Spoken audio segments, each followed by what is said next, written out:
Bonjour à vous, amis auditeurs de Radio Courtoisie. Nous sommes au Libre Journal des controverses, comme toutes les semaines, tous les samedis de l'année. Je salue mon prédécesseur du Libre Journal de Géopolitique Profonde. Nous avons eu droit à une très très belle émission comme toujours. Nicolas, donc je le salue, et Lara Stam, bien entendu. Je salue le réalisateur aujourd'hui qui remplace Arnaud, parti en vacances, Axel. Il est là avec nous, il est là depuis, je crois, très très tôt ce matin. Et je salue bien entendu Patrice, l'homme à la belle écriture. Il est là au standard pour prendre vos commentaires et je sais qu'ils seront très nombreux ce jour. Aujourd'hui, je reçois, je ne vais pas dire un nouvel auteur, mais un auteur qu'on ne voit pas assez, même dans nos médias dits alternatifs, un auteur, un romancier, enfin des romans. Envoyez-moi vos romans, si vous avez justement une belle plume, envoyez-les-moi si vous le souhaitez à Radio Courtoisie. Je me ferai d'ailleurs un plaisir, pour les meilleurs, bien entendu, d'inviter l'auteur et d'en parler. Le roman, c'est quelque chose qui se perd. On est un peu trop dans les essais et ils sont un peu toujours les mêmes d'ailleurs. Et donc je reçois Claude Marion, l'anti-humaniste, pour son livre L'anti-humaniste, un livre choquant, caustique, transgressif, un peu de transgression dans ce monde de brut, on en a besoin. Bonjour cher Claude Marion. Salut Mike. Je suis très content parce qu'en plus il est né la même année que moi, de 81. C'est ça, on a un point commun, on est de la même génération. On est de la même génération. On a aimé Didier Bourdon, on était déçus. On a aimé Didier Bourdon et les inconnus. Et on est déçus aujourd'hui de Didier Bourdon. Et on est déçus, ouais, voilà. C'est vrai. Didier Bourdon, que l'on voit un peu trop souvent et qui est justement de moins en moins caustique. Pour moi, c'était un punk de droite à l'origine, Didier Bourdon. Enfin, quand il était jeune, ouais. L'humour des inconnus, je trouve ça Exterminateur ou Les Visiteurs. L'Envahisseur. Les Envahisseurs, voilà. C'était un punk de droite, clairement caustique, comme tu dis. Et puis maintenant, c'est devenu une sorte de Christian Clavier 2. C'est vrai. Voilà. On est rentré quand même dans une époque de politiquement correct, dans une époque où, je vais pas dire que rien ne se dit, enfin si, rien ne se dit, et où il faut faire attention à tout, même ici à Radio Courtoisie, pas du fait de Radio Courtoisie, mais parce que l'Arcom surveille constamment ce qu'on dit, enfin c'est hallucinant. Hein. J'imagine qu'à l'époque, Serge de Beketch et sa bande se permettaient des choses, ils ne pensaient pas, en tout cas au CSA, ça c'est sûr. Oui, voilà. Après, ça va tout à fait dans la suite de mon bouquin. Un livre comme ça, normalement, et théoriquement, il était impubliable. Ça faut bien comprendre que j'ai eu une chance absolue d'avoir publié ce livre. Aucun éditeur n'aurait pu vouloir de ce livre. Justement, pourquoi des romans et pas des essais, comme tous les nationalistes, globalement, le font? Parce que, en fait, j'ai une conception du roman qui est la mienne, que Daniel considère comme postmoderne. Alors voilà. Daniel, c'est notre ami Daniel Conversano, parce que toi tu as publié chez Daniel Conversano. C'est ça, et c'est un ami, et puis on va certainement encore travailler ensemble. Très bien. À l'avenir et tout ça, il faut juste qu'on se mette d'accord sur un texte. Mais j'ai une vision du roman, on va dire, c'est de raconter une histoire, certes, c'est ça l'art romanesque, mais j'y mêle un petit peu d'essais, d'idées, de philosophie. C'est-à-dire, je ne veux pas faire de séparation entre la philosophie, le roman et l'essai. Donc, dans mes romans, je considère exprimer mes idées politiques, mes idées religieuses, métaphysiques. Donc, en fait, je ne crée pas de frontières. Après, écrire un essai, oui, mais sur quel sujet? Ce que j'ai peur, c'est qu'un essai, en fait, il sort, mais si on le relit 20 ans après, il n'a plus aucun sens. C'est souvent sur l'actualité et tout ça. Alors qu'un roman, pour moi, un bon roman, c'est quoi? C'est un roman qui arrive à passer le temps. C'est-à-dire 20 ans, 30 ans, dans 50 ans. Je pense qu'on pourra lire l'anti-humaniste dans 50 ans, il sera toujours oui, parce que, utile. Quoi. On veut, même à droite, lire des histoires. On a compris qu'il y avait beaucoup de Maghrébins, on a compris. Maintenant, on veut lire de vraies histoires, quoi. Des histoires que peut-être des enfants dans le futur apprendront et liront, comme ils lisent, je sais pas moi, des classiques du 19e. Après, moi, j'ai la prétention de vouloir durer.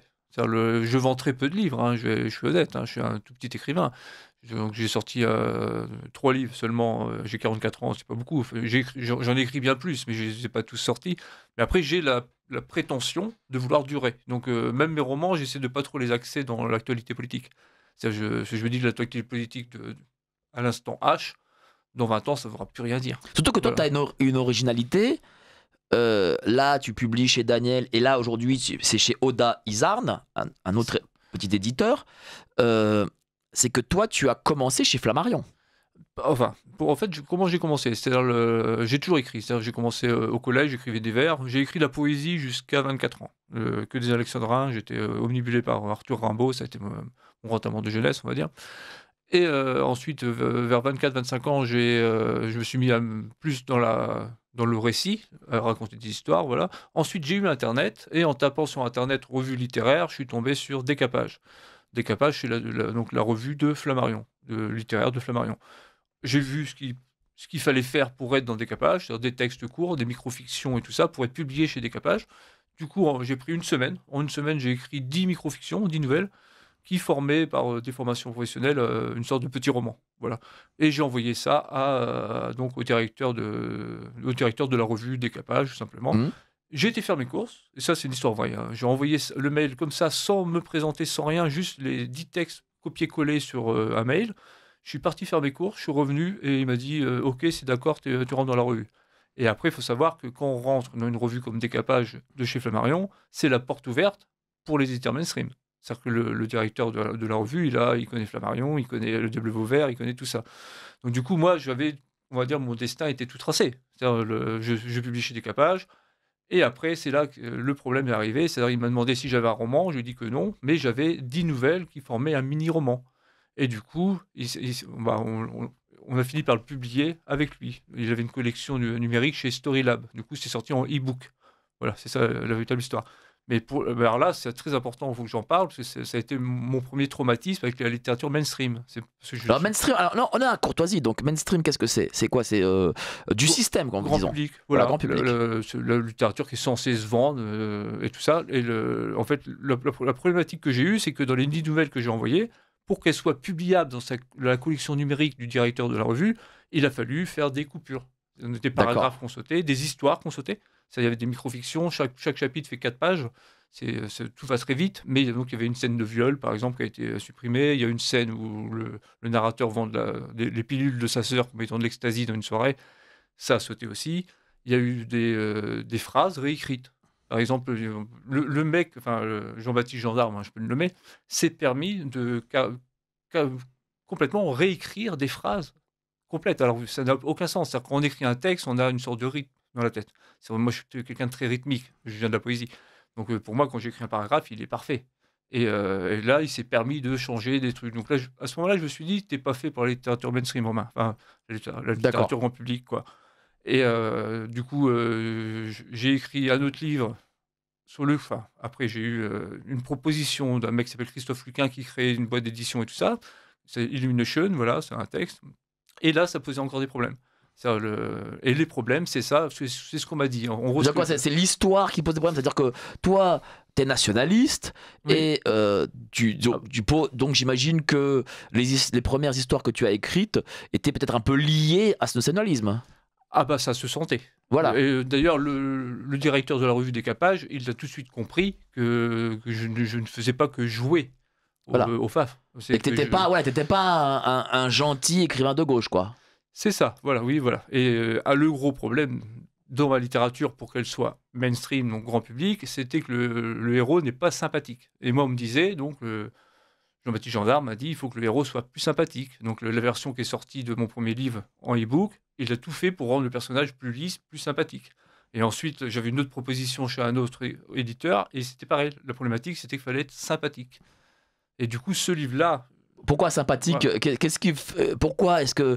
Parce que le public veut un personnage principal sympathique? Oui. Ah oui, bien sûr, oui, c'est ça. Quand on lit David Foïkinos ou Amélie Nothomb, c'est des personnages sympathiques. Les narrateurs sont sympathiques. Moi, je lis pas du tout, quasiment pas du tout les auteurs contemporains, hormis quand on me les envoie, mais les auteurs contemporains, grand public, si je puis dire, je ne les lis pas du tout. Je ne sais même pas ce qu'écrit Amélie Nothomb. Je te dis ça. Non, mais moi, c'est une torture pour moi, mais je m'oblige. Je lis énormément. Ouais. Après, je lis énormément comme type. Mais je m'oblige à lire ce qui se fait dans la littérature grand public. Et en effet, il faut des personnages sympathiques. Et moi, mes personnages sont tous soit des losers, soit des tocards, des, soit des pervers psychopathes. Le héros de l'anti-humanisme, Attends. c'est un sociopathe. Est-ce que ça veut dire que si demain, Chateaubriand renaît, Ah oui, non, c'est ça. et que Chateaubriand envoie un manuscrit à Flammarion, C'est déjà trop long. Il ne sera pas publié. Trop long, trop compliqué, trop religieux. Ça ne sera pas publié, non. Céline ne serait pas publiée aujourd'hui. Kafka ne serait pas publié aujourd'hui. Même Proust ne serait pas publié. Beaucoup trop long. Un bouquin... déjà, Houellebecq, son dernier bouquin, il faisait 800 pages et c'était déjà trop long. Moi, j'ai entendu un journaliste sur CNews dire 800 pages, voilà, j'ai pas le temps. Donc 800 pages, c'est déjà trop. Alors, on imagine Proust. Proust, c'est une Bible. Hein. Son bouquin, il fait. Oui, mais par rapport aussi. Oui, ça c'est sûr, la taille des livres. Ah non, mais il faut que ce soit Mais calibré, aussi ouais. par rapport aux personnages qu'ils décrivent. Ah bah Céline, Barnabé, enfin le héros Ouais. de Voyage au bout de la nuit. Il sera... Aujourd'hui, je pense que Céline enverrait ça à un éditeur, il serait refusé. C'est trop sombre, voilà. Et puis il faut de l'humour, mais pas de l'humour. Là, c'est de l'humour noir, l'antihumanisme. C'est grotesque. C'est un bouquin que je considère comme grotesque de A à Z. C'est volontaire. Mais non, il faut un humour à la Minuit de Tombe, un petit peu d'absurde, un peu de légèreté.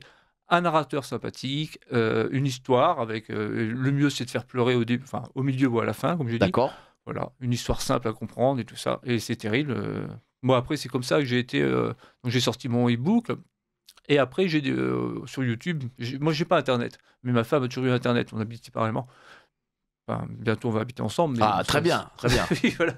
Mais, et du coup, je regardais ce qui se passait un peu sur YouTube dans ce qu'on appelle, entre guillemets, la fachosphère. Voilà. Et j'ai découvert Daniel Conversano. D'accord. Et je me suis reconnu en lui. C'est-à-dire son côté un peu punk de droite, son côté. Il a amené de la fraîcheur. C'est-à-dire, Daniel, il a de l'humour. C'est un artiste, Daniel. C'est à la fois un idéologue, un intellectuel, mais c'est aussi un artiste. C'est quelqu'un qui aime la déconne, qui aime bien faire des imitations et tout ça. Et je me suis dit, c'est le futur. C'est-à-dire, quand je l'ai vu, hop, je me suis dit, c'est le futur. Du coup, je suis rentré en contact avec Daniel. Et donc, là, à l'époque, j'avais sorti mon e-book. Il l'a lu et il m'a invité à vivre l'Europe. Et c'est comme ça que j'ai D'accord. rencontré Daniel. Et Donc tu as publié chez lui. Et 6 mois après l'émission, il m'a dit écoute Claude, oui, je veux bien te publier et tout ça. Et donc là, j'ai fait un bouquin en marge que j'ai sorti chez lui, dont je suis très fier, qui est très très différent de celui-là. Il faut savoir, les deux sont écrits à la première personne. C'est le narrateur et le héros, et donc c'est la première personne. Mais Paul de En Marge et Narcisse de l'Antihumanisme n'ont rien à voir. Hein. Justement, parle-nous un peu de ce livre. Quelle est la genèse de l'anti-humaniste Claude Marion aux éditions Oda Izarn? Eh bien, la genèse, elle est très simple. Déjà, c'est un livre qui n'aurait jamais dû être publié. C'est ça qu'il faut comprendre. C'est-à-dire, quand j'avais, en 2007, donc 2007, je suis né en 81, voilà, donc quand j'étais jeune, j'ai écrit un petit livre qui s'appelait Le Prince et son Prince, mais à l'époque, j'écrivais sans velléité de publication. J'écrivais, je passais ma vie à ça, mais je ne voulais pas publier. Ça me passait au-dessus de la tête, je ne comprenais rien au système de maison d'édition et tout ça, et j'ai écrit Le Prince et son Prince. Le thème du Prince et son Prince, c'était la perversion. J'avais lu des essais sur la perversité, sur le marquis de Sade et tout ça, et j'avais écrit Le Prince et son Prince. Et du coup, il y a 4-5 ans, j'ai repris ce texte que j'avais écrit en 2007 et je me suis dit, qui est devenu le personnage principal? Narcisse. C'est devenu Macron. Du Prince et son Prince. C'est Macron et Brigitte. C'est tordu, voilà.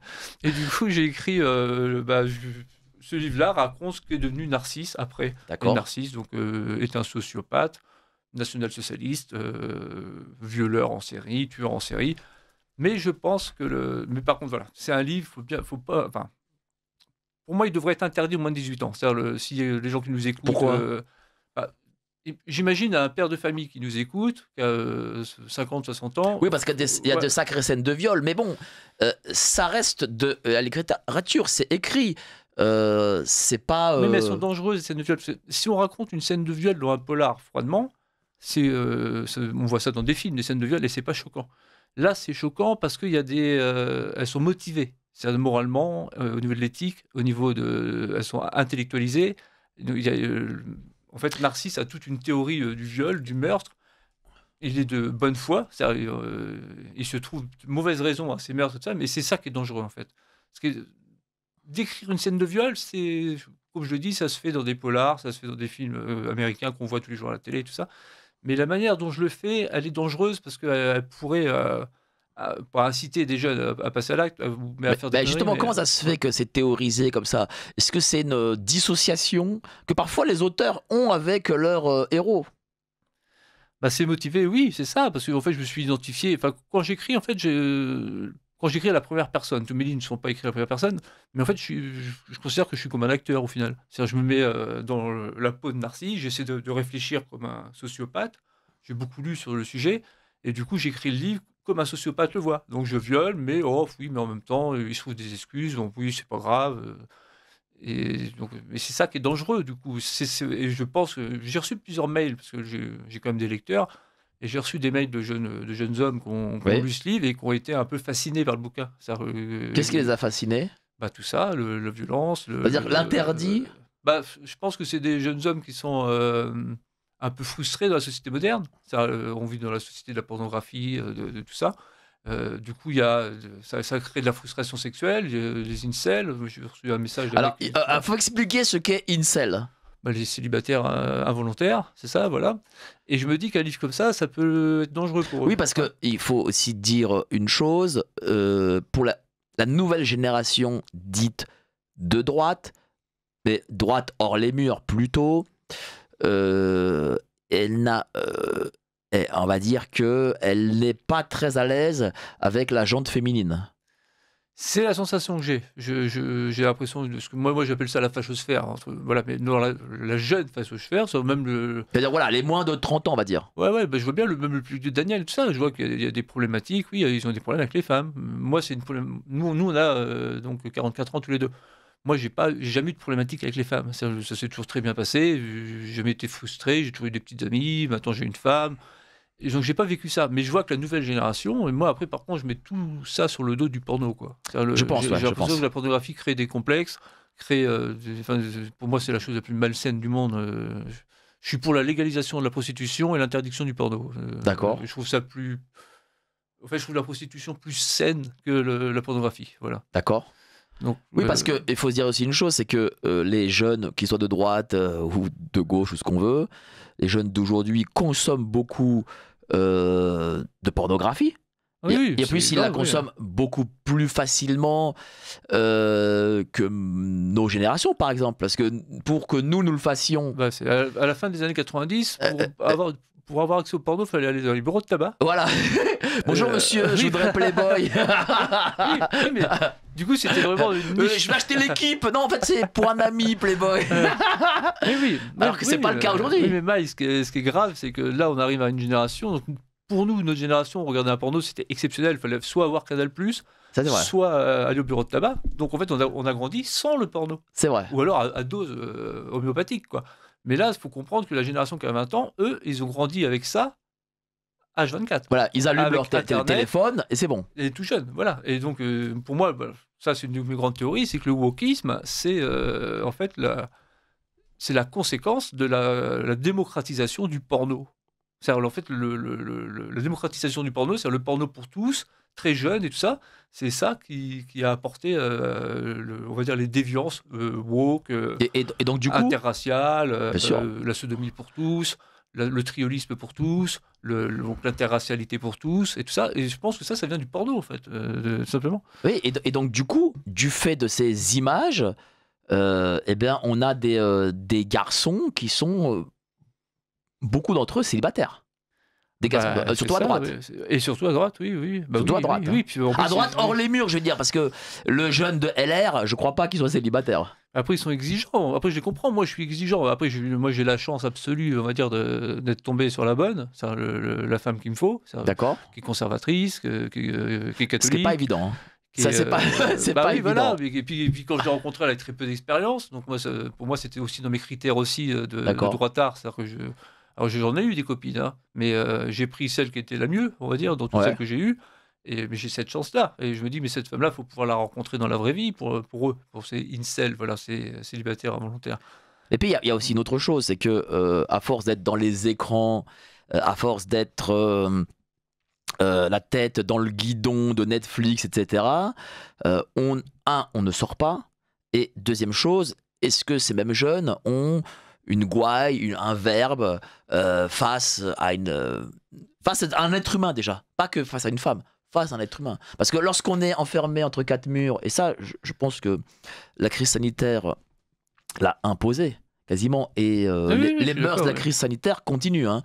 Et donc, quand vous n'êtes pas habitué à sortir, à voir des gens, à avoir des relations sociales, vous n'êtes pas habitué à draguer une fille. Bah moi, j'ai appris à draguer les femmes dans les bars. Hein.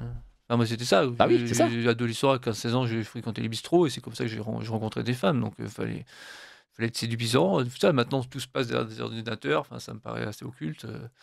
Quand j'entends des jeunes qui se rencontrent sur comment ça s'appelle Tinder. Tinder, voilà. Donc c'est un truc de cul. En fait, Tinder, c'est un truc. Enfin, c'est un site de rencontre pour faire du sexe. Oui, mais comment ça se fait que même ces jeunes de droite, même ce Tinder, ils n'y arrivent pas? Ah bah je sais pas. Parce que c'est ça aussi la folie. Non mais après il y a trop de. Je suis d'accord. C'est vraiment un truc qui est particulier au milieu faf. Enfin, ça te dérange pas que je dise le mot faf, mais. Mais pour que les gens comprennent, parce que parce que on n'a pas le public des 20-30 ans, oui, ça, donc pour que les gens comprennent, faf, c'est le milieu facho, quoi, on va dire. France ou français. Voilà, enfin, France ou français, voilà. France ou français, c'est ça, milieu faf. Les gauchistes disent facho, voilà. Mais dans le milieu faf, il y a 9 mecs pour une nana, quoi. Donc forcément, quand il y a une nana qui arrive, ils sont tous autour d'elle, et ils sont complètement hystériques. Et ça se voit, on voit. C'est pas un milieu. Moi, je pense pas qu'il faille fréquenter ce milieu-là. C'est pas très sain. Hein. Moi, je fréquente aucun milieu. Mais non, c'est vrai. Non, mais des milieux où il y a 9 garçons sur une fille, c'est pas très sain. Je pense. C'est le milieu faf. Après, ça vous fait aimer plutôt d'autres garçons, malheureusement. Et c'est ça. Ça, c'est aussi un problème. Parmi cette droite hors les murs, c'est qu'il y a trop de garçons qui préfèrent des garçons. Je sais pas ce que tu en penses. Si, mais de toute façon, des homos, ce qui est terrible, c'est que je vois bien que le wokisme et tout ça, et pour moi, donc je reviens à la pornographie, la démocratisation du porno, je vois bien que dans les rues aujourd'hui, là où j'habite, il y a de plus en plus d'homos dans les rues. Et je me dis qu'il y en a certainement 1 sur 2 qui n'est pas tout à fait homo, mais parce qu'on l'a incité à tenter l'expérience ou à vouloir le faire, et je pense que dans 10 ans, il regrettera. Je suis très content de te recevoir aujourd'hui. Bon, d'abord parce qu'on va parler littérature, ça c'est cool. Et puis aussi parce que nous sommes la chaîne de la droite, de tous les talents de la droite. Hein, on en parle assez souvent. Et je pense qu'on doit faire connaître aussi à nos éditeurs les nouvelles générations de la droite. Moi, j'ai été dans les partis politiques. Et très longtemps, et je ne connaissais pas cette droite hors les murs. Pourtant, j'étais à l'Uni, Paris 2, j'étais syndicaliste, tout ça, mais c'était une droite catholique, anti-républicaine, un peu maurassienne. Mais bon, je ne crois pas qu'il y en ait beaucoup encore aujourd'hui parmi la nouvelle génération. Non, moi j'ai été tenté par le royalisme étant jeune. Voilà, j'ai voulu l'Action française quand j'étais romantique. Donc du coup, voilà. Et donc du coup, moi-même, qui suis pas très âgé, je vois un décalage culturel avec cette nouvelle génération, cette jeunesse de droite, parce qu'il y a quand même plusieurs jeunesses de droite. Il y a celle des centres-villes et il y a celle du périurbain et des campagnes. Ce n'est pas la même chose. Mais puis les jeunes, c'est aussi la droite sans culture. Ça, c'est identitaire, souverainiste, tout bien ça. Sûr, mais bien sûr. Le catholicisme est balayé. Bien sûr. L'histoire de France est balayée. Et ça, la fracture entre les générations, elle est là aussi.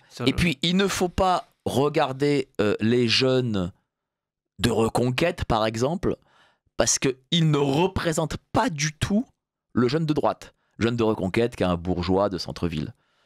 Mais vraiment, ça c'est quelque chose. Non, moi, je suis bien passé pour en parler. Moi, je suis un arrière-petit-fils de paysan. Je viens des classes populaires. Voilà. Et après, c'est toujours ce que je dis. Moi, le problème, dans mon positionnement, par exemple, marketing pour mon bouquin, mon positionnement en tant qu'homme de droite, c'est très problématique. C'est que pour les catholiques, je suis trop déluré.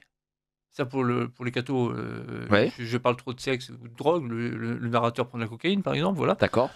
Et pour les néo-païens, je suis trop catholique. Alors, qu'est-ce que c'est néo-païen, ça encore ? C'est toute une branche de la droite. Par exemple, le magazine Réfléchir et Agir qui a parlé de moi, qui est très sympathique. Eux, c'est néo-païen. Ou Élément, c'est néo-païen. C'est-à-dire qu'ils sont anti-chrétiens à fond. De Benoît est néo-païen ? Alain de Benoît, il est très anti-chrétien. Bousquet aussi ? Alain de Benoît, il a écrit un bouquin, L'homme qui n'avait pas de père. D'accord. Sur Jésus. Donc, il est complètement anti-chrétien. C'est ça que j'appelle les néo-païens. D'accord. Pour les néo-païens, je suis trop catholique. vois. Bousquet, les néo-païens. Bousquet, je sais pas. François Bousquet. Je ne sais pas. Mais Éléments, D'accord. j'ai lu souvent Éléments et je vois très bien qu'ils sont en bisbille avec le Christ. Hein, c'est pas évident. Donc ça, je dis, donc, pour les néo-païens, je suis trop catholique. Pour les catholiques, je suis trop déluré. Pour les classes populaires, je suis trop érudit. C'est-à-dire ma culture est trop bourgeoise, quelque part. En musique, j'aime Mozart ou Miles Davis, j'écoute du jazz, du classique, quoi. Et pour les bourgeois, je suis trop des classes populaires. C'est-à-dire j'ai une façon de parler. Donc tu es inclassable. J'ai aucun positionnement marketing. Donc j'essaie de créer mon propre marché, en fait. Parce que le marché sur lequel je suis n'existe pas. Donc c'est très compliqué. Tu comprends quand il n'y a pas de marché, c'est pas évident de créer un marché. Mais alors du coup, tous ces gens de droite ne te lisent pas alors? J'ai quand même quelques lecteurs. Donc oui, des jeunes surtout. D'ailleurs, je vois sur les retours de lecture que j'ai eu, c'est surtout des gamins de 20 ans hein, qui m'envoient des mails ou des choses comme ça. Mais après, je passe ici, c'est aussi pour essayer de vendre un maximum d'anti-humanistes, pour espérer ensuite en justement, sortir un autre, pourquoi l'anti-humaniste C'est la dégénérescence des valeurs occidentales. On est parti d'un christianisme qui, à mon sens, a dégénéré en humanisme chrétien à la Renaissance. Voilà. Ensuite, l'humanisme chrétien à la Renaissance a dégénéré aux Lumières, en humanisme laïque. Voilà. Et maintenant, il dégénère, et c'est ce que j'appelle l'humanitarisme. C'est-à-dire que maintenant, on doit sauver la planète entière. Et maintenant, le rôle de l'Occident, c'est d'accueillir l'Afrique et de sauver la planète entière au nom des droits de l'homme et surtout de l'humanisme. Voilà. Donc pour moi, le problème, c'est l'humanisme. Est-ce que l'Occident, là, on est dans Constantinople, c'est-à-dire on revient à cette époque-là où en réalité on est dans une forme de suicide, si je puis dire? Je suis d'accord. Zemmour, j'apprécie pas, c'est pas la question, mais par contre, le suicide français, c'est un très bon titre de bouquin. Il a raison, c'est un suicide, c'est volontaire. C'est pas quelque chose qu'on subit. Non, c'est volontaire. Les Français votent pour ça, clairement. Comment on a dégénéré vers cet humanitarisme? Pourquoi on veut accueillir? Et c'est là aussi, je trouve. C'est la grande question. Je remarque que dès que, on va dire, un Africain ou un Maghrébin brandit un drapeau français, il va être plus entendu et écouté des milieux très à droite que Dupont-Durand. Comment on explique ça? Comment on en est arrivé là? Oui, comment on l'explique, ouais. Oui, ça c'est non, celui qui a la réponse à ça, il a l'antidote, hein, mais je sais pas. Pour moi, j'explique ça comme une dégénérescence de valeurs. C'est une dégénérescence ou une envie, peut-être d'une forme d'universalisme. On voudrait. Après, c'est l'enfer et pavé de bonnes intentions. C'est-à-dire, en fait, le Français de base qui vote Macron et tout ça, c'est pas quelqu'un de méchant. Mais il a des bonnes valeurs. Lui, il se considère comme quelqu'un de bien, donc il s'imagine que le monde est bien aussi. Donc, il veut bien agir, voilà. Donc, accueillir, c'est normal, c'est tout ça, mais il se rend pas compte que c'est sa mort, en fait, qui signe, quoi. Parce que là, la mort, le grand remplacement, pour nier le grand remplacement, il faut être complètement con, ou aveugle, ou c'est absurde. Là, c'est même pire que ça. Moi, je parle d'africanisation de l'Europe. Pour moi, c'est pire qu'un grand remplacement, c'est une africanisation des esprits. C'est-à-dire, dans quel sens? Même dans la musique pop. C'est-à-dire, dans la musique qui passe en radio, on voit très bien qu'il y a une prédominance des rythmes africains.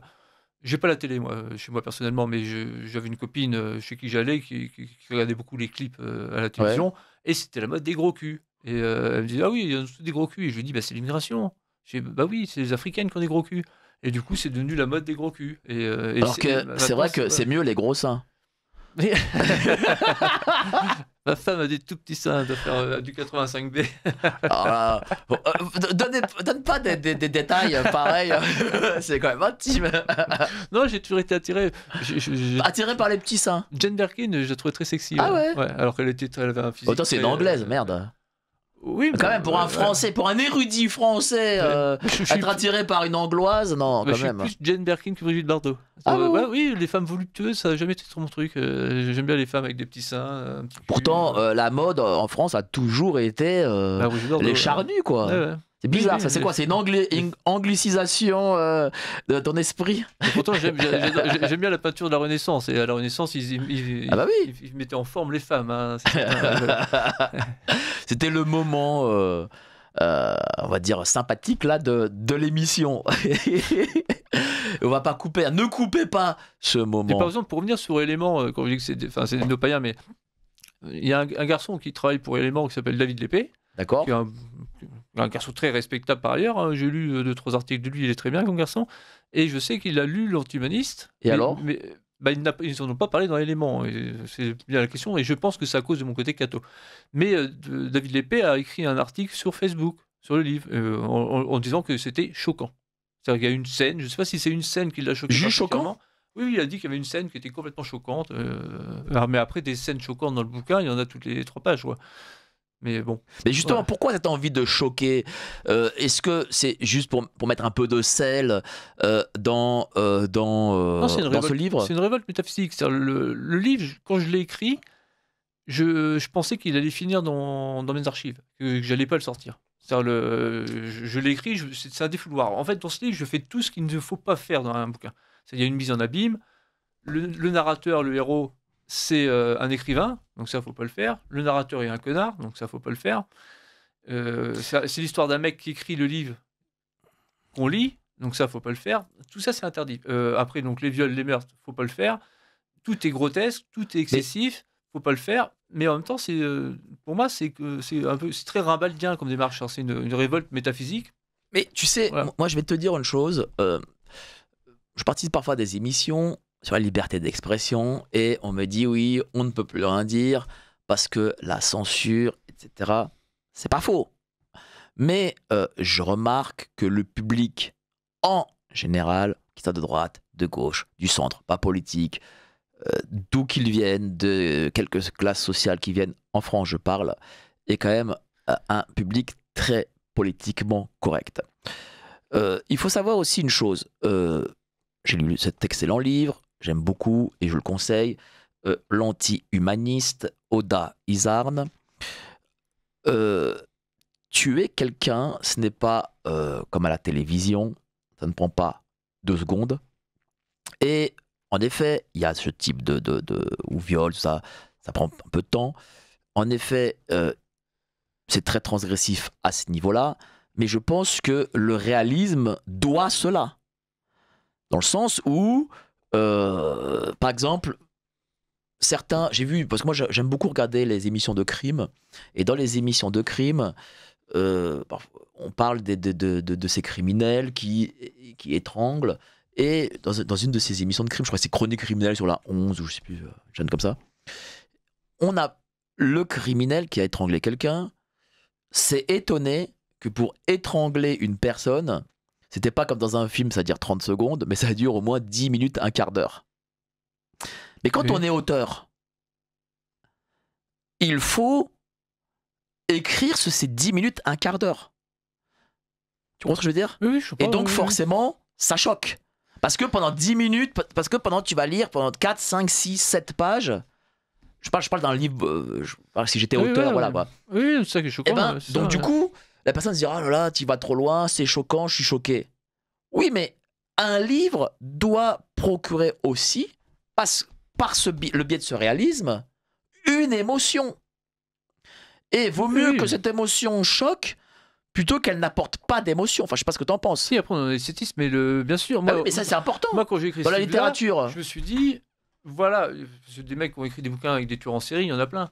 Mais là, je me suis dit, on va rentrer réellement dans la psyché d'un sociopathe. Oui, mais... Et sa manière de réfléchir, sa manière d'agir, à quoi il pense pendant l'acte. Donc tu es dans une forme de réalisme, mais le grand souci d'une grande majorité de nos compatriotes, c'est que n'ayant pas à faire ce réalisme, la plupart du temps, parce que tu le vois très bien, les films français, même américains aujourd'hui, ce sont des films où c'est des bisounours globalement.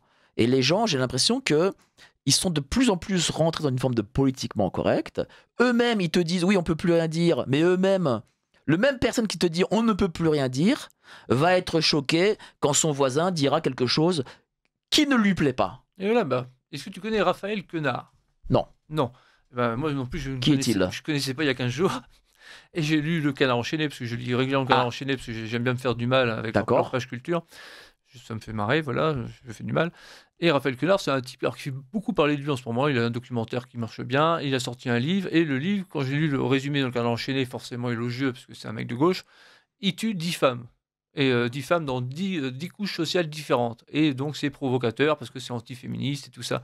Et en lisant ça, je me suis dit, j'ai été en librairie, j'ai pris son bouquin et j'ai lu quelques pages. Et ça m'a fait sourire. Je me suis dit, si vous voulez vraiment savoir ce que c'est que tuer 10 personnes, faut me lire l'anti-humaniste. Oui, parce que j'imagine qu'elle a tué 10 femmes. Ouais.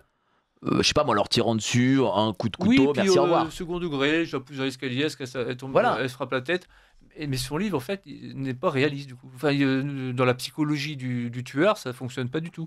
Et voilà. Et je me suis dit, est-ce qu'il t'a lu est-ce qu'il a lu mon bouquin et qu'il s'est dit, je vais faire ça pour provoquer le monde ou le système? Parce que c'est un garçon qui est connu, hein. Moi, je le connaissais pas, mais il est connu. Mais non, l'anti-humaniste, oui, c'est beau, c'est choquant quand même. Mais après, pour les gens qui nous écoutent, s'ils ont 50-60 ans, faut pas offrir ça aux gamins qui a 15 ans. Oui, mais il faut toujours se dire que nous sommes dans une œuvre de fiction. Oui, c'est l'esthétisme. Voilà, voilà. Ah oui, pour moi, c'est l'esthétisme. Et tu es... est-ce que tu te sens, justement, en étant dans ce réalisme, héritier d'une certaine littérature française, malgré tout? Oui, mais après, c'est un réalisme à mettre entre guillemets, parce que il y a une histoire. Le bouquin est écrit en partie arborescente et tout ça, mais il y a une histoire. Il y a un fil rouge, il y a le même personnage Narcisse et tout ça. Mais c'est construit autour de scènes fortes, ce que j'appelle des scènes fortes. Mais mes scènes fortes, elles sont assez caricaturales.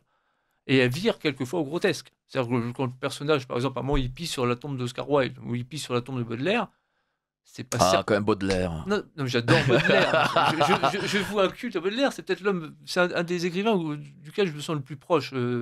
En termes de pensée, même mon catholicisme est très baudelairien. D'accord. Mais ce que je veux dire, c'est que quand Narcisse pisse sur la tombe de Baudelaire, bien sûr que Claude Marion n'est pas sérieux.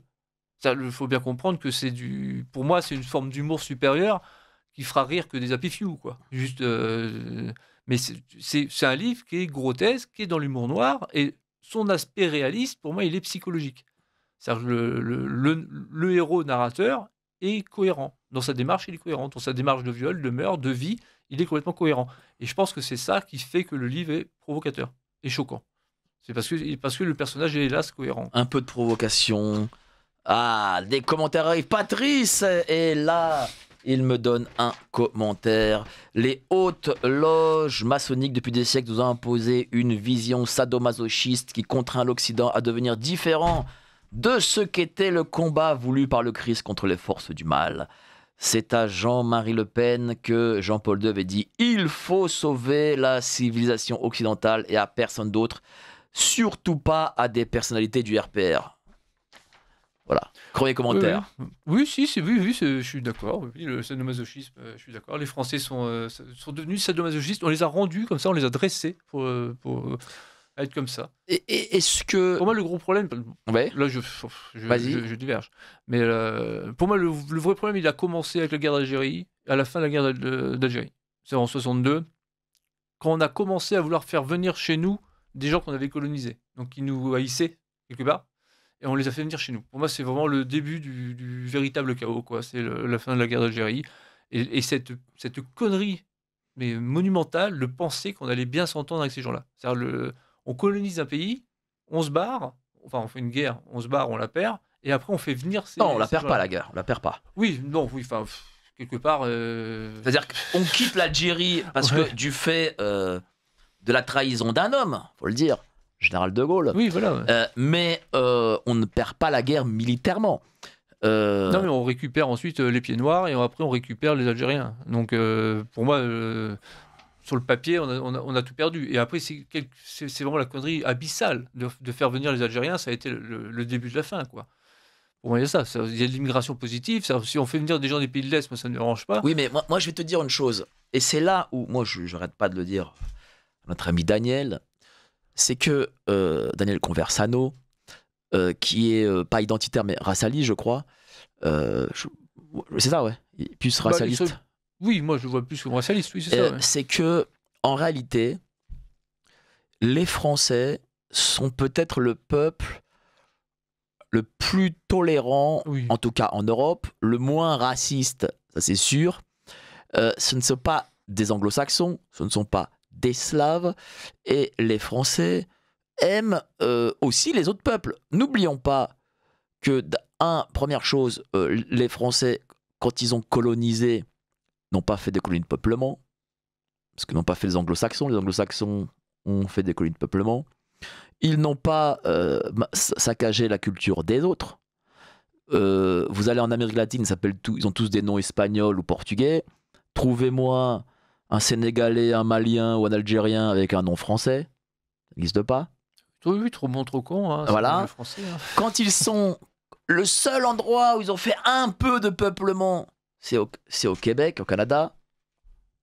Et ils se mariaient avec des filles locales.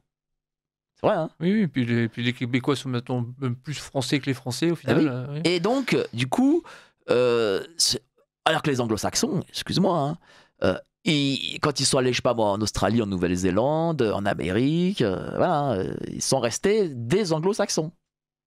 Et les Portugais, les Hollandais, tout ça. Les Français est gentil. Voilà, moi, voilà. Mais je pense qu'en fait, en réalité, tous ces peuples ne respectent pas ça. C'est un peu comme une femme. Quand on est trop gentil avec elle, elle la respecte pas.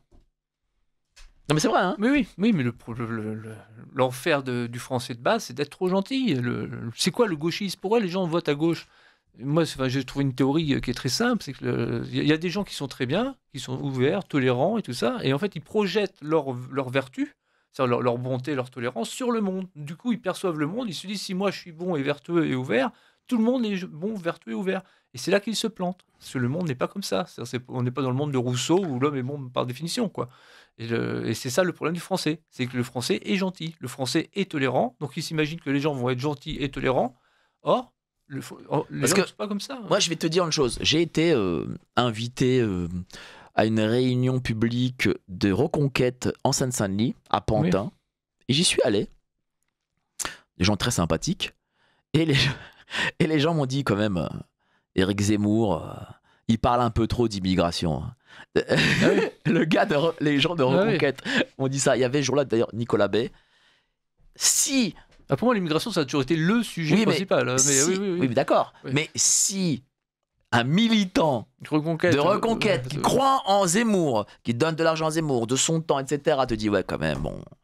Parce que quand même, je connais un pote, il s'appelle Abdelkader, il est vraiment cool, j'aimerais qu'il reste. Imagine, toi, le reste de la France. Bah, c'est bien ce que je dis. Les Français sont bons, sont ouverts, sont tolérants, et ils projettent leur putain de qualité sur le monde entier. Mais ce n'est pas le cas. Les gens ne sont pas bons, ne sont pas gentils. On n'est pas, comme je dis, dans le monde rousseauiste où l'homme est bon par état de nature. Moi, je crois plutôt dans un monde, c'est pour ça que je suis catholique, touché par le péché originel. C'est-à-dire, je pense que l'homme est ni bon ni mauvais, mais il a une tendance au mal. Et que c'est à l'État de le recadrer quelque part. Et c'est là, je te dis, où Daniel Conversano fait une erreur, ça je lui ai dit.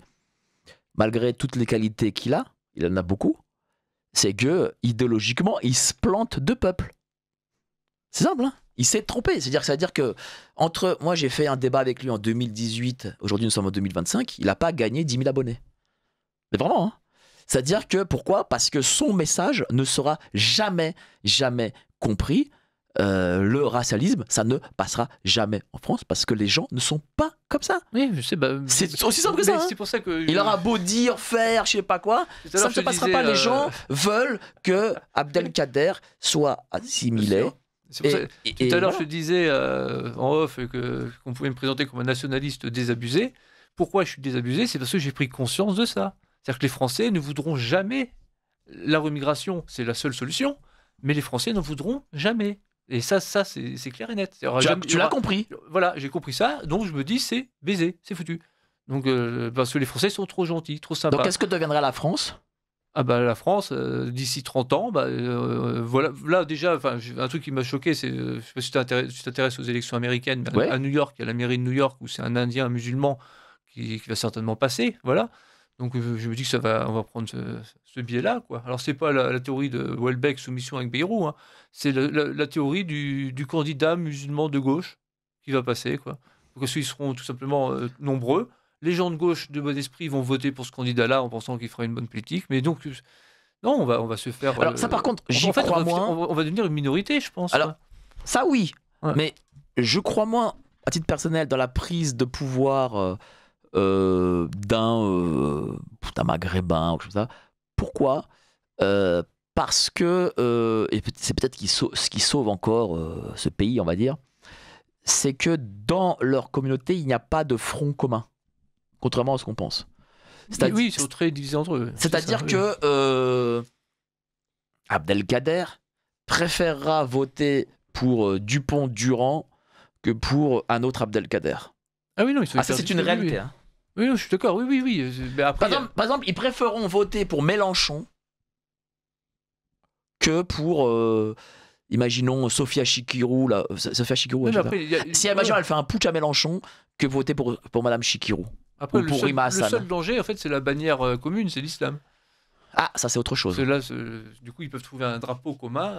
L'islam, c'est-à-dire que en fait, ce qui peut se passer, c'est-à-dire qu'il y aura des quartiers de moins en moins importants, moins importants pour le français de souche, communautaires.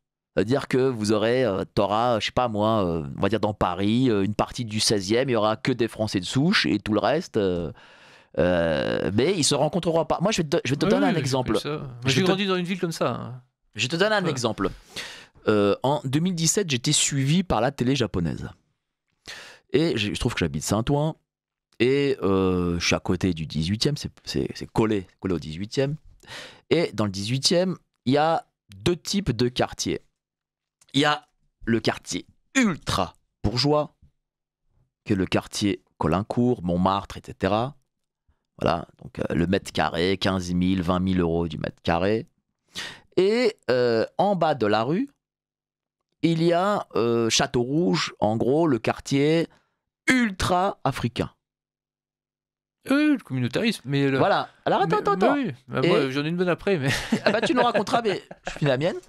Et donc, j'aurais donné rendez-vous à un café de Montmartre.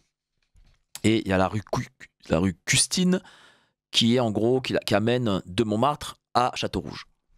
Et je leur ai dit, voilà, voyez là, qu'est-ce que vous voyez comme gens? Ah, on voit des Français, blancs, machin, japonais, hein. Ben, venez avec moi, caméra, on va filmer, on va prendre la rue Custine et on va aller à Château-Rouge. 200 mètres. 200 mètres. Là, il n'y a que des blancs, là-bas, il n'y a que des noirs. Ouais, moi, j'ai grandi dans une petite ville. C'est-à-dire, qu'est-ce que ça veut dire? La petite ville dans laquelle j'ai grandi, il faut bien comprendre. C'est pareil que toi, c'est pareil. Elle avait. En fait, je peux dire le nom, c'est Flair. D'accord. C'est Flair qui est très connu d'ailleurs. Qui est très connu. Certains pensent, et je pense à raison, que c'était une ville thèse du ministère de l'Intérieur sur l'immigration. Ouais. Parce que, en fait, ce qui se passait dans ma ville natale, Flair, c'est ce qui se passe aujourd'hui dans toute la France. C'est-à-dire, ils ont accueilli, les premiers à avoir accueilli des Harkis, des Algériens et des Turcs. Voilà. Et aujourd'hui, qu'est-ce qu'on a? On a une tripartition. C'est-à-dire, on a les Turcs ont pris des lotissements entiers. Il n'y a que des Turcs. Un lotissement entier, que des Turcs. Ils veulent mettre des protections sur les routes pour pas qu'on. Moi, je peux même pas aller me promener dans ce lotissement-là. Il y a des Turcs qui vont venir me voir en me disant mais qu'est-ce que vous faites là, monsieur? Et c'est une toute petite ville, hein. D'accord. Une petite ville de province.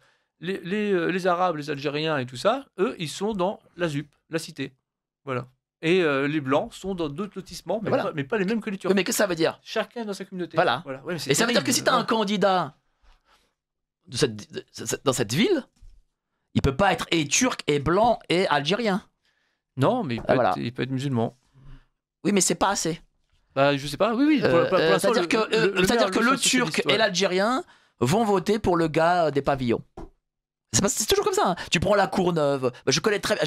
Pour le coup, la sociologie électorale, vraiment, c'est ma spécialité, hein, parce que j'en ai fait des campagnes. J'étais au Sénat, et le Sénat, c'est le parlementaire des élus. Donc je connais vraiment très très bien ce monde électoral, et je peux te dire que la sociologie, au final, parce que sinon on aurait déjà eu je peux te dire, on aurait pu avoir un candidat maghrébin ou je sais quoi à la présidentielle qui aurait fait 10-15%.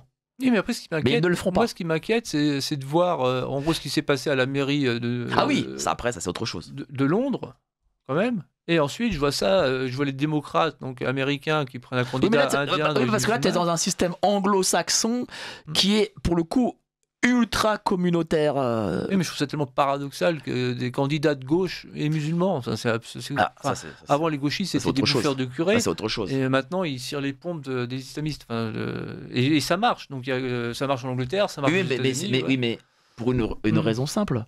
C'est parce que pour eux, ces islamistes, c'est le nouveau prolétariat. Il n'y a plus de classe ouvrière blanche en Occident. Oui, je suis d'accord. Oui. Donc ils font ce que leur disait de faire Marx. Après, je suis désabusé. Par exemple, pourquoi je suis désabusé, c'est quand je vois Mélanie. Mélanie, elle a été... Enfin, son programme, c'était quasiment de mettre un blocus au niveau de la Méditerranée. C'était ça son programme. La vérité, c'est qu'elle fait rentrer, elle bat des records d'immigration légale et illégale, et sous la pression de qui? Du patronat.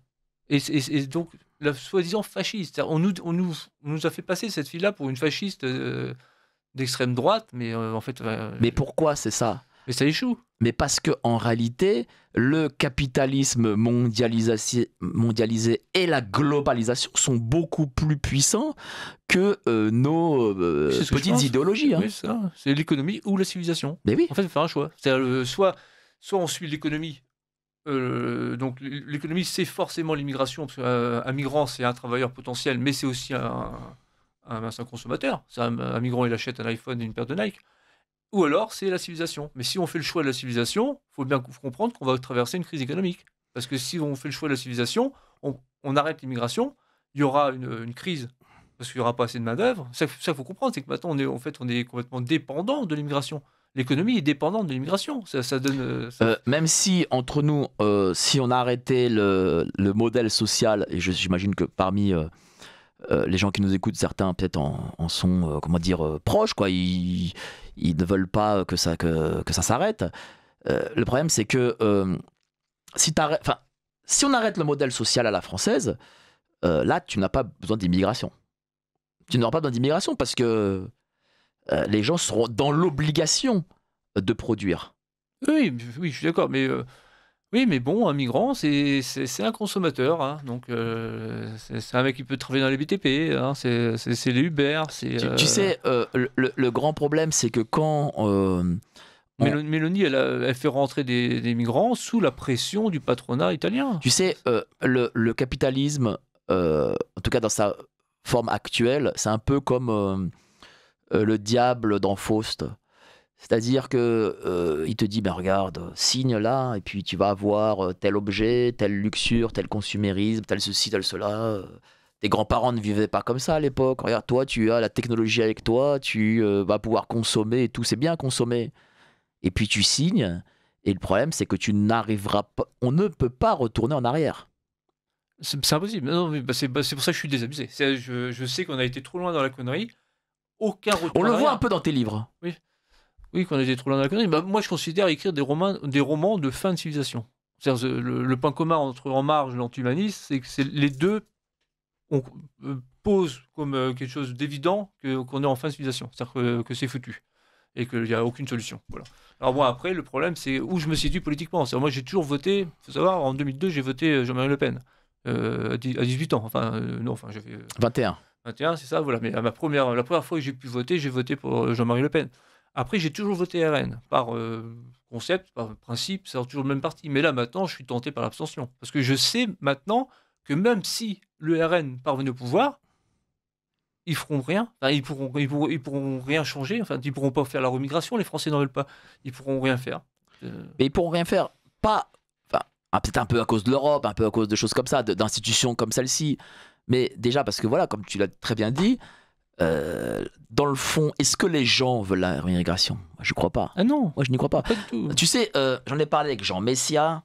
Et il m'a dit, oui, nos idées sont majoritaires en France, hein, et tout. Regarde le sondage, machin chose. Oui, c'est faux. C'est bidon, Non. ça. Évidemment, si tu dis, si t'as un sondeur et tu dis, ouais, est-ce que vous voulez que les immigrés vous remplacent, machin, bah, le mec il dit, ah non. Donc vous attendrez 70% des gens qui vont dire non.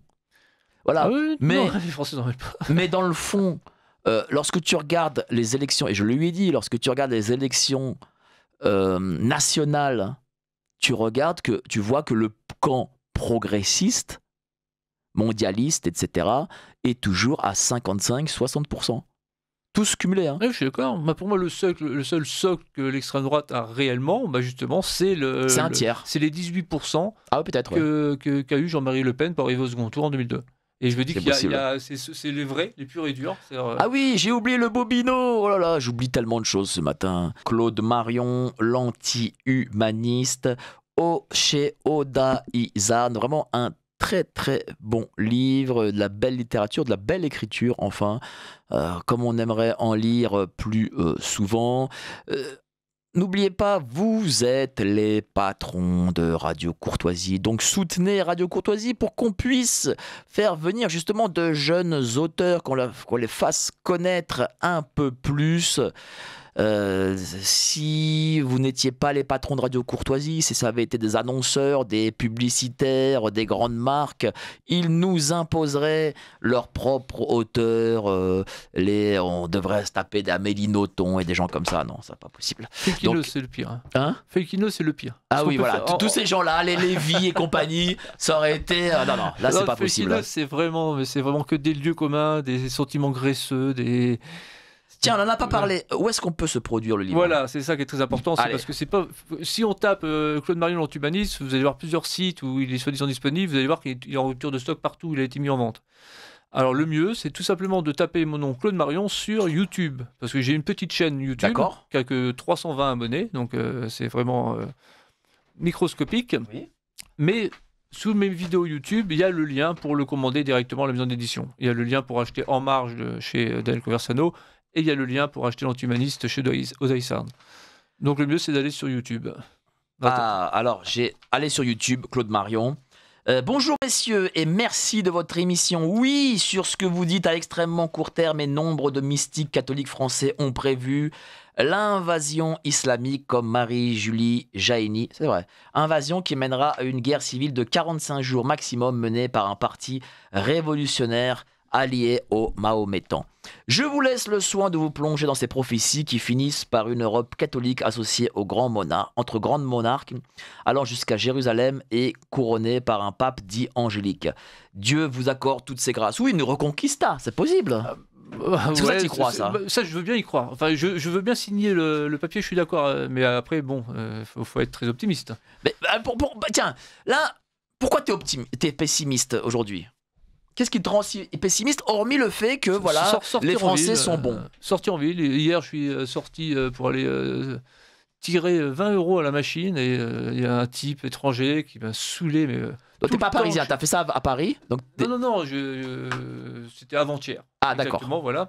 J'étais à Nantes, donc voilà. Ah, oui, mais Nantes, ouais, c'est une ville qui est tombée. Et je suis pessimiste parce que ça n'arrivait pas avant. Et le type m'a pas lâché le crachoir pendant 10 minutes. Je voyais bien que c'était un cracker, un mec avec les yeux injectés de sang, qui avait l'air complètement taré.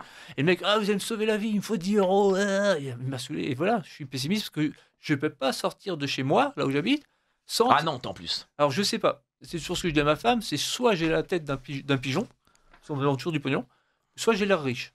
Ou alors les deux. Non, mais moi, je pense que c'est. Non, mais tu serais allé, je sais pas moi, en Espagne par exemple, tu n'aurais pas eu ces problèmes pour prendre un pays voisin. Et moi, il suffit de sortir de chez moi pour être Mais pessimiste. parce que c'est comme ça. Parce que, en effet, moi, je pense qu'il y a eu une accélération sur ces 10 dernières années du pire. Ah oui, voir un noir, moi, quand j'étais donc 44 ans, tu vois, quand j'étais gamin, il y avait un noir à l'école, et c'était un Antillais. un adopté. Ah. Adopté, tu vois. Et un noir. Tu sais, mais c'était folklorique de voir des noirs. Mais là, les Français n'ont jamais voté pour avoir autant de noirs que ça. Je prends le métro, je vois que ça, quoi. T'habites en province? J'habite à Nantes, oui, c'est ça. Dans Nantes même? Oui, centre-ville. Et donc du coup, mais tu es pas d'originaire de Nantes? Non, je viens de Flers de l'Orne. C'est-à-dire c'est vraiment un petit village, quoi. La campagne. Ah oui, la campagne de la campagne. J'ai grandi dans un corps de ferme avec des lapins, voilà. Donc, des vaches autour. Donc j'imagine que pour toi, voir la France de 2025, c'est violent. Voilà. Ah oui, c'est violent. Ah oui, c'est là qu'on se rend compte qu'on a 40 ans. Je pensais pas que le monde changeait aussi vite. Quand on a 18 ans, on vit dans un monde, on s'imagine que le monde va rester stable et tel qu'on le connaît, en fait. Et à 40 ans, on se rend compte à quel point ça a évolué et que ça a changé. Et là, ça me fout clairement les boules. Je me dis, à la vitesse où ça va, je pense que d'ici 20 ans, on est en minorité, c'est foutu. Mais je vois pas comment, pourquoi comment les Français pourraient se réveiller. Non, c'est Et donc, du impossible. coup, tes livres, c'est un peu des appels au secours aussi.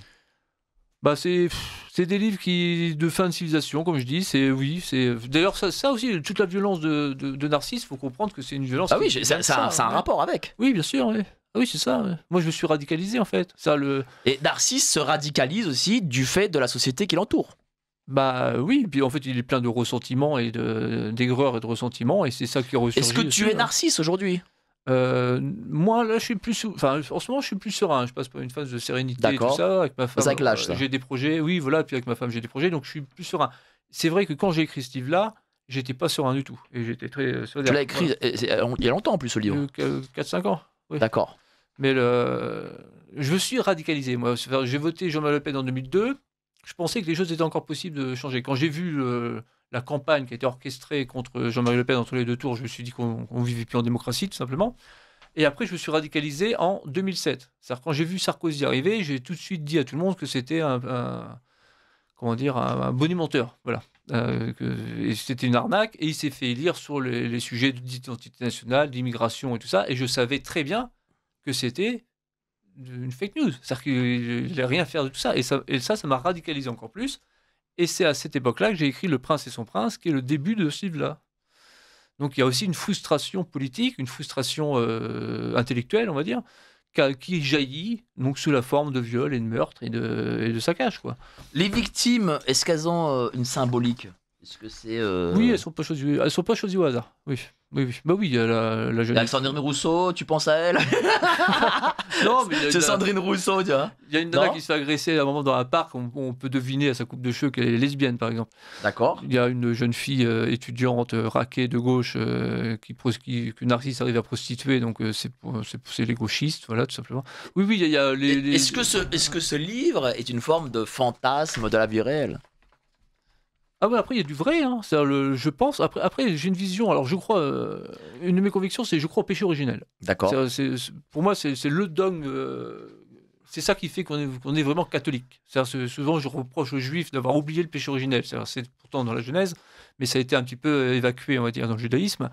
Et le péché originel, c'est penser que l'homme a au fond de lui quelque chose de foncièrement mauvais, méchant. Voilà. Et je pense qu'on a tous, en tant qu'hommes, toi, moi, tu sais, des pulsions de viol et de meurtre qu'on contrôle forcément. Enfin, on a un surmoi et tout ça, donc on arrive à les contrôler. Mais on les possède en nous, potentiellement. Et ce livre-là, ça a été une manière de déchaîner ces pulsions que moi j'ai de viol et de meurtre, et de les déchaîner complètement, mais dans le cadre d'une œuvre littéraire. Donc sans tuer personne, sans violer personne. Mais je sais que ces pulsions-là sont réelles. Je les ai pas inventées. Alors, tiens, j'ai une question excessivement intéressante d'un auditeur. J'ai commencé à lire avec James Ellroy, car auteur très cru, tout comme Maurice Dantec le regrettait. Que pensez-vous de ces auteurs? Maurice Dantec, si vous allez voir sur ma chaîne YouTube, j'ai fait une vidéo sur Maurice Dantec que j'apprécie beaucoup. J'ai bien aimé Les Racines du Mal. J'ai surtout aimé son journal. D'accord. Voilà, ces romans, la Sirène Rouge ne m'avait pas plu. Après, j'ai lu Les Racines du Mal, ça m'a réconcilié avec le polar, parce que je ne suis pas très polar à l'origine, ni science-fiction. Je suis pas du tout. Mais Dantec arrive à me réconcilier avec ça, parce qu'il a une imagination assez délirante. Puis c'est un auteur brillant. Et par contre, j'ai beaucoup de sympathie pour le type, voilà, l'homme. Et son journal est très intéressant. Alors par contre, il a des opinions, il est très atlantiste. Oui, mais il a été quand même un des premiers auteurs connus je vais pas dire militer, mais en tout cas à parler de l'islamisation.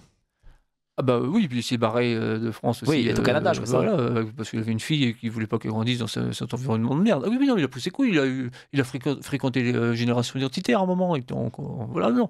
Alors, j'ai beaucoup de respect pour Dantec. D'ailleurs, il y a un bon reportage, si vous allez sur YouTube, c'est le dandy noir du cyberpunk, ou un truc comme ça. Enfin, vous allez trouver Maurice Dantec. Il n'y a pas énormément de choses sur YouTube, hélas, de lui.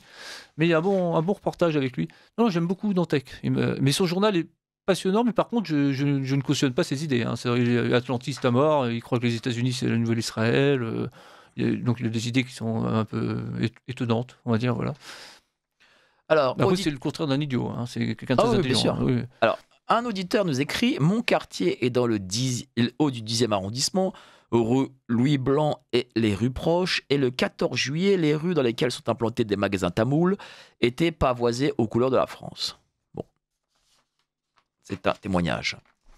Attention avec Mélanie, un immigré ne peut pas prendre la nationalité italienne. Ça change tout par rapport à nous. Bah, en attendant, les scores. Moi, mes sources, c'est encore le canard enchaîné. C'est qu'il y a autant d'entrées d'illégaux et de légaux qu'avant. Sauf qu'il y a beaucoup d'illégaux qui passent maintenant pour des légaux. C'est ça, en gros, qu'on jette. Oui, mais peut-être que l'auditeur dit qu'ils ne deviennent pas italiens. Oui, mais une fois qu'ils sont sur le territoire, on va pas les foutre dehors à coup de martinet. Hein. C'est pas faux, c'est pas faux. Bah, une fois qu'ils sont rentrés, ils ne sortent jamais. Hein. C'est ça qu'il faut comprendre. Donc, c'est qu'une question de temps. Ils sont peut-être pas italiens tout de suite, mais ils vont l'être dans 10 ans. Hein. En tout cas, leurs enfants le seront. Moi, Mélanie, j'étais très content hein, quand elle a été élue. Je lui ai dit, tiens, on va peut-être voir un petit peu à quoi peut ressembler, on va dire, l'extrême droite au pouvoir. Oui, mais à un moment donné, il faut dire les choses. Si en effet tu es contre l'immigration massive, tu ne peux pas l'être, en tout cas en Europe, sous des institutions démocratiques. Bah, je pense, hein, c'est simple. Hein.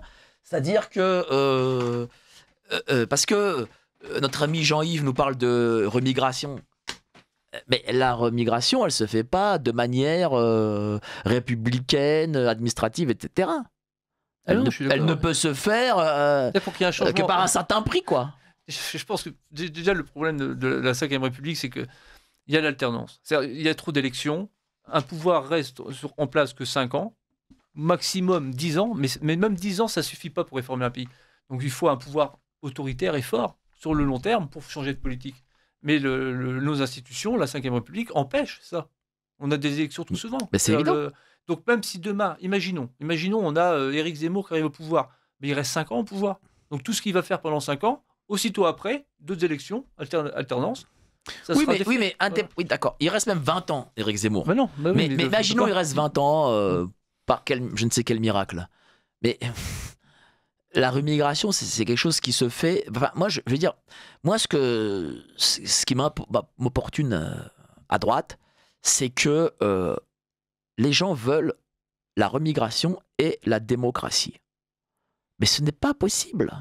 C'est l'un ou l'autre. Moi, je suis pas démocrate. Hein. Non, mais oui, peut-être toi. Oui, mais notre ami Daniel, tiens, parce que comme on a parlé de lui, il veut et la démocratie et la remigration. Mais c'est l'un ou l'autre. C'est pas les deux. Je pense aussi. C'est tout. Je veux dire, c'est pas. Pourquoi les OQTF ne fonctionnent pas? Parce que c'est une lettre administrative, on dit monsieur, vous devez quitter le territoire. Ok, ça c'est la loi. Mais le gars, il reçoit ça, il dit ah oui, je dois quitter le territoire. Ah bah écoutez, merci, au revoir. Ils font pas comme ça, les gens. Les gens, si tu veux rémigrer, comme le veut Daniel ou d'autres, 5, 10 millions de personnes, ça va se faire au forceps. Hein. 6. Voilà, tu vois ce que je veux dire? Oui. Bah oui, c'est au forceps. Mais voilà, ça se fait pas par la cour administrative, par l'association Trucmuche ou je sais pas quoi. Je vais quand même parler de la revue Réfléchir et Agir parce que ce cas-là, il était chez Odaïsard, mais Odaïsard, c'est une boîte d'édition qui travaille qui est très proche de la revue Réfléchir et Agir, que tu connais pas, je crois.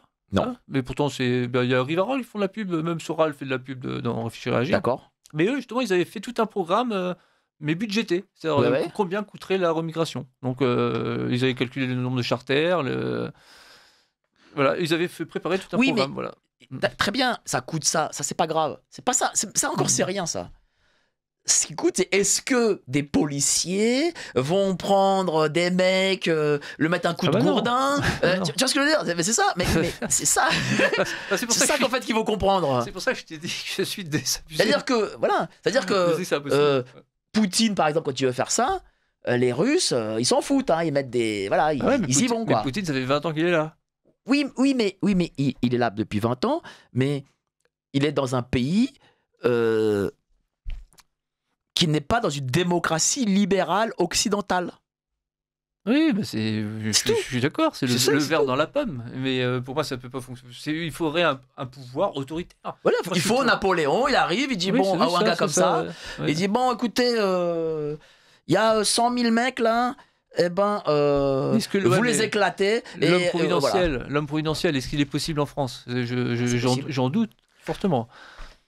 Moi, je pense, je dis très sincèrement. Quand je vois la gueule du dernier président. On est un peu en train de déraper. Hein. Là, je pense que c'est une émission Arcomisée, là. Et bon, ça fait du bien des fois de déraper, non? Oui, j'ai l'habitude. Oui. Bon, moi, j'aime bien déraper aussi. Moi, je pense que cette émission va être très vite arcomisée, mais bon. Bref, allez. Arcomisé, ça veut dire qu'il disparaît, c'est ça? C'est pas impossible. Ça m'est déjà arrivé. Ça m'est déjà arrivé sur Notre-Dame. Quand je sais que c'était en direct, tu sais, Daniel, il était malin. Parce que le livre qu'on avait fait, c'est enregistré. D'accord. Et je sais que j'ai. Il a fait des coupes, non? La première fois, si, il m'avait bipé pas mal de fois. Ah, d'accord. Et après, je sais que j'ai eu tendance à déraper, quoi. Donc, je dérape je me avec suis toi. dit, on est en direct, faut faire attention à ce que tu dis, Claude. C'est pas grave. Il faut se dire les choses, on est dans la liberté d'expression. Allez, auditrice, en 1964, un petit jeune de 17 ans a fondé le mouvement Occident, devenu Ordre Nouveau, puis est allé chez Jean-Marie Le Pen, monsieur Alain Robert et ses amis qui ont combattu physiquement la clique de Cohn-Bendit qui sévit encore. Il faut leur rendre hommage et souhaiter que d'autres Alain Robert apparaissent en France. Eh oui. Occident, ça c'était beau ça. D'ailleurs, il y en a qui étaient à Occident.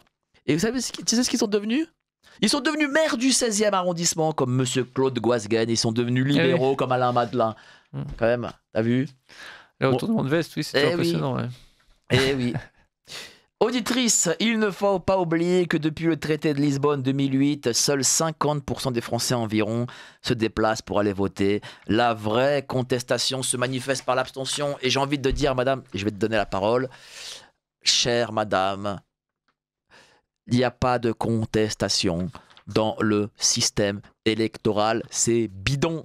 Si vous voulez renverser la table, ça ne se fait que physiquement. Ce n'est que le grand soir des gauchos qui ne peut renverser la table, enfin, comme le théorisent les gauchistes.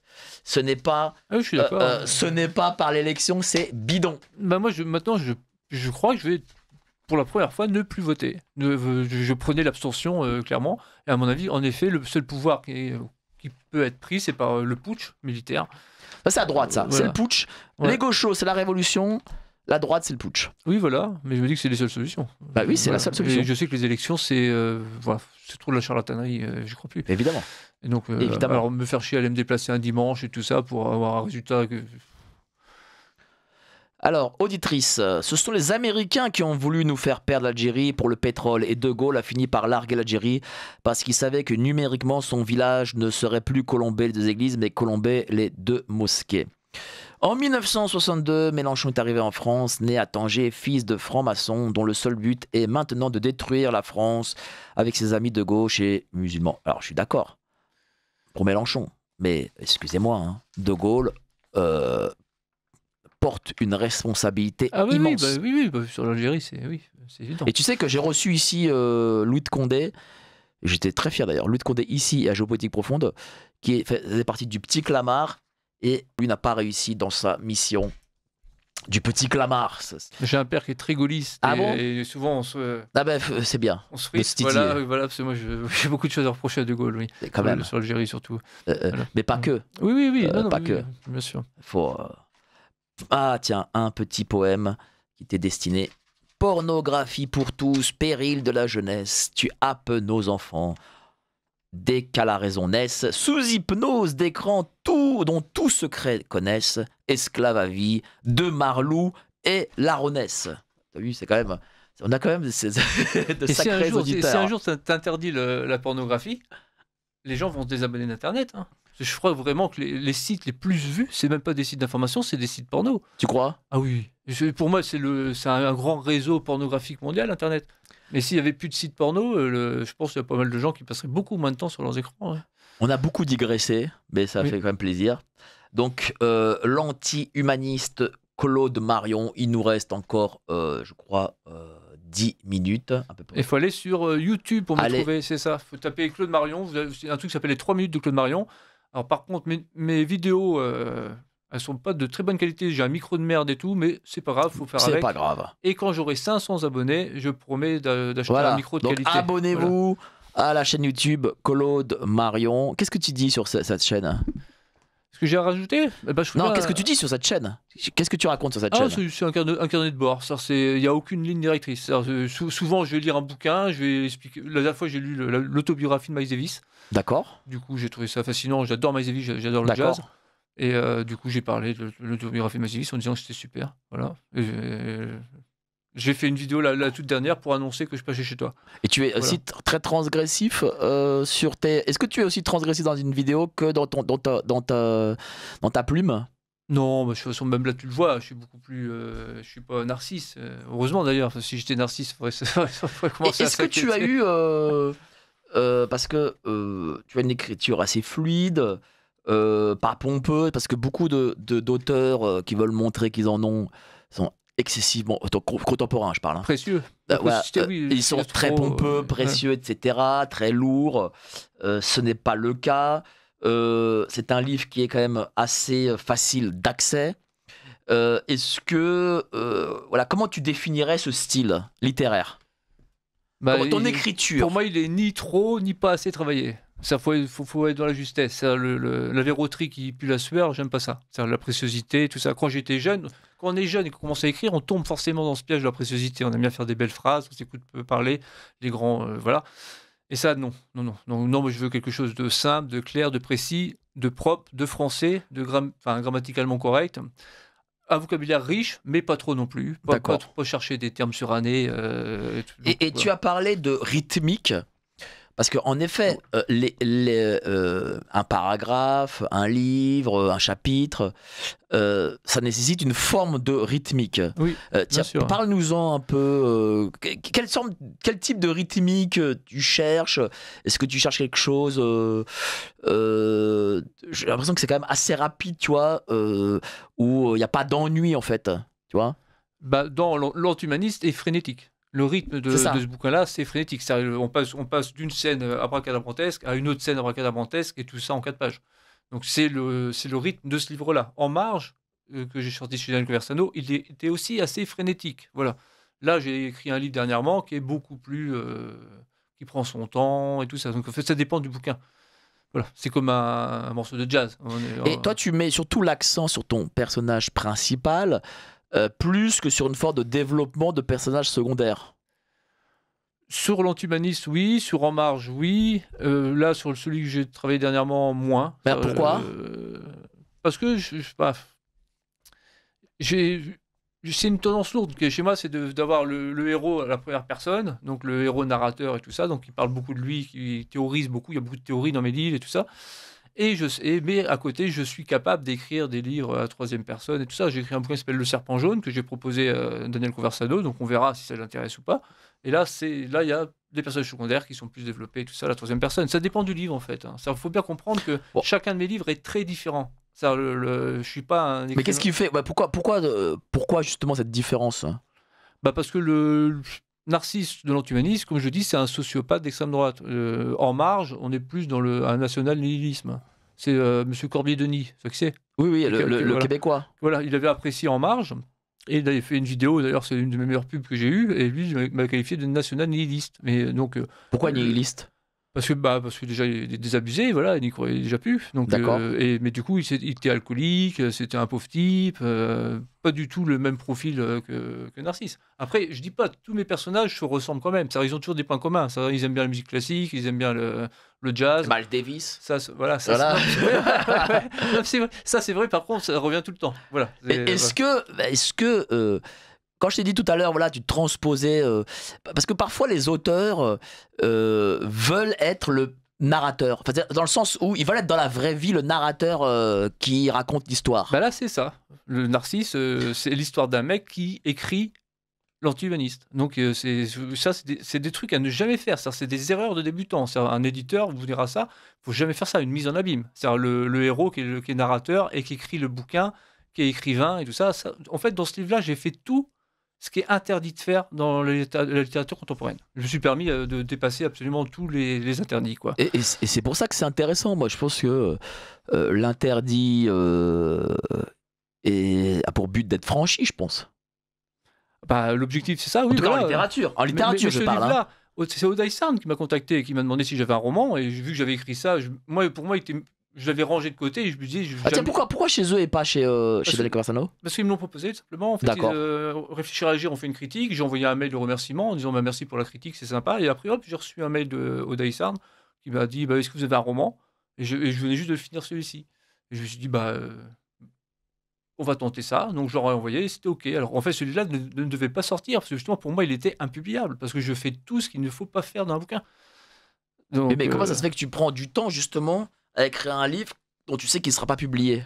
ah bah ça, si, j'écris depuis que j'ai 14 ans. Donc, j'ai écrit plus de 10 ans sans aucune velléité d'édition. C'est-à-dire, j'aime écrire pour écrire. C'est-à-dire, j'aime raconter des histoires, j'ai un recueil de nouvelles misogynes, Mais, j'ai plein de textes dans mes archives. Hein. mais malgré tout, qu'est-ce que tu voudrais que... Parce que tu as dit tout à l'heure que tu voudrais durer, donc tu voudrais rester dans une forme de postérité. Oui, c'est ça. Ouais. Qu'est-ce que tu voudrais qu'on dise de toi et de tes œuvres à l'avenir? Bah, que je voyais loin. C'est-à-dire que j'avais prévu l'enfer.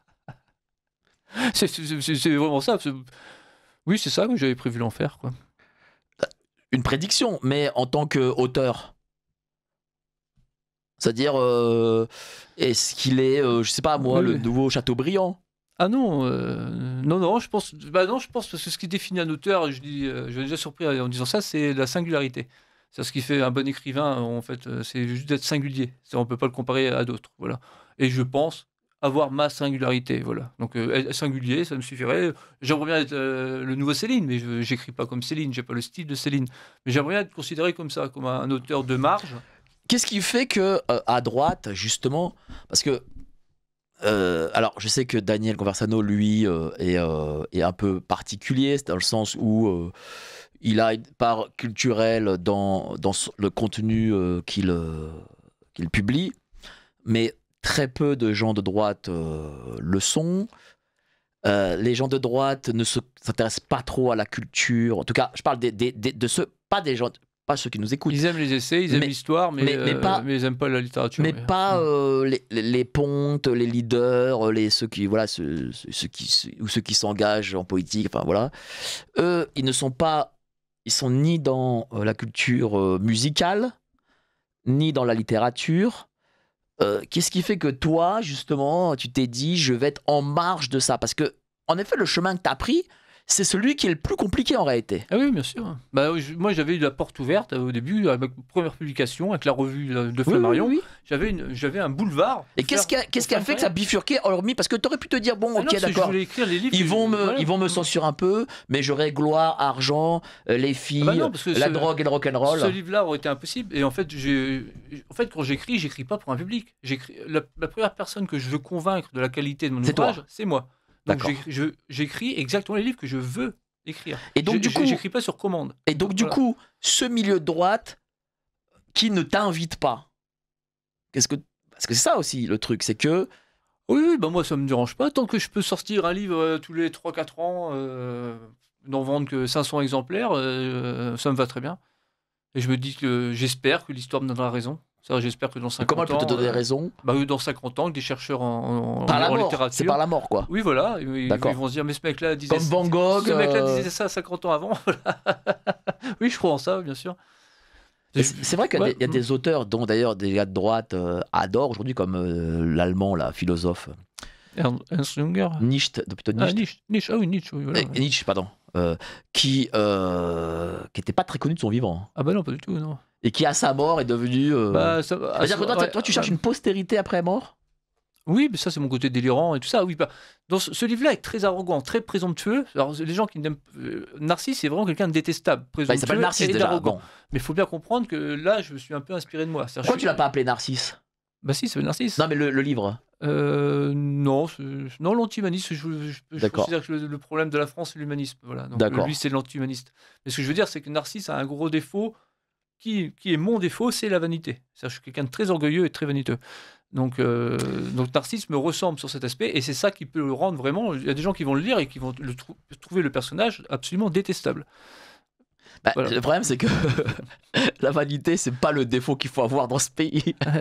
On n'aime pas trop ça, on aime plutôt l'humilité. Oui, et dans la littérature mainstream, donc je dis grand public, c'est à qui sera le plus peuple. Faut faire alors qu'ils sont pas peuple du tout. Fékinos, ils font peuple. Alors, ils habitent à Saint-Germain, les amis, donc c'est des bourgeois, ils sont pas peuple. Mais il faut faire peuple, il faut faire petites gens et tout ça. C'est drôle parce que ils habitent Saint-Germain, mais on l'a vu là dernièrement avec la polémique là du Carrefour City. Ils ne veulent pas avoir de Carrefour City parce qu'ils ne veulent pas, comme ils disent, de la racaille chez eux. En tout cas, merci à toi. Merci Mike. Cher Claude. Claude Marion, voilà, je le montre à la caméra en plus. Claude Marion, l'anti-humaniste chez Oda Izarn. Allez aussi sur son YouTube, Claude Marion, vous y verrez ses capsules. Et vous pourrez commander le livre surtout. En dessous mes vidéos, il y a les liens pour acheter en marge. Très bien. Voilà. Vous reverrez cette émission en podcast ce soir sur le site de Radio Courtoisie et bien sûr sur Géopolitique Profonde la semaine prochaine à 9h parce que c'est filmé, hein, c'est filmé. Oui, on sait plus. Voilà.